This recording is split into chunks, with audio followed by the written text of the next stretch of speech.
Islamabad high court ने PTI एहतजाज से गिरफ्तार 33 कारकुनों की शनाख्त परेड के ऑर्डर की दरख्वास्त पर फैसला महफूज कर लिया।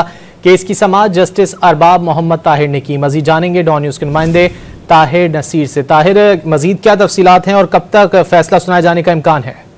जी देखिए, पीटीआई एहतजाज के दौरान गिरफ्तार 33 कारकुनों की शनाख्त परेड के हुक्म के खिलाफ केस की समाअत इस्लामाबाद हाईकोर्ट के जस्टिस अरबाब मोहम्मद ताहिर ने की। दौरान समाअत दरखास्त गुजार की जानिब से उनके वकील अंसर महमूद कियानी अदालत में पेश हुए। जस्टिस अरबाब मोहम्मद ताहिर ने ये रिमार्क दिए कि ये अदालत फैसला दे चुकी है, अभी भी एग्जीक्यूटिव मजिस्ट्रेट शनाख्त परेड कर रहा है, ये तो सारा अमल ही गलत है जो आप कर रहे हैं। अदालत ने यह भी रिमार्क दिया कि जुडिशियल मजिस्ट्रेट ने शनाख्त परेड का ऑर्डर कैसे दे दिया, वो तो ज्यादा से ज्यादा राहदारी रिमांड दे सकता है। इंसदाद दहशतगर्दी अदालत के पास शनाख्त परेड का ऑर्डर करने का इख्तियार था।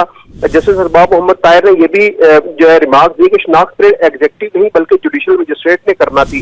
ये शनाख्त परेड बेफायदा है, एक फैसला मौजूद है, इसके बावजूद ये सब कुछ हो रहा है।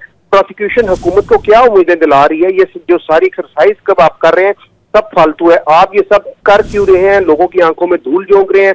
जस्टिस अरबाब मोहम्मद ताहिर ने यह भी रिमार्क दिया कि क्या प्रोसिक्यूशन सरकार को भी धोखा दे रही है? इस सब का प्रोसिक्यूशन को कोई फायदा नहीं होना बल्कि मुल्जमान को फायदा होना है। अदालत ने यह भी रिमार्क दिया कि इस पर तौहीन अदालत की दरखास्त दायर हुई तो सेक्रेटरी दाखिला को बुला लूंगा। शनाख्त परेड मुकम्मल हो चुकी है, दरखास्त गैर मौसूल होने पर निपटाई जाए। स्टेट कौंसिल ने अदालत में इस्तदा की, जिस पर दरखास्त गुजार के जो वकील अंसर कियानी थे उन्होंने अदालत से इस्तदा की कि दरखास्त पर हुक्मनामा जारी किया जाए।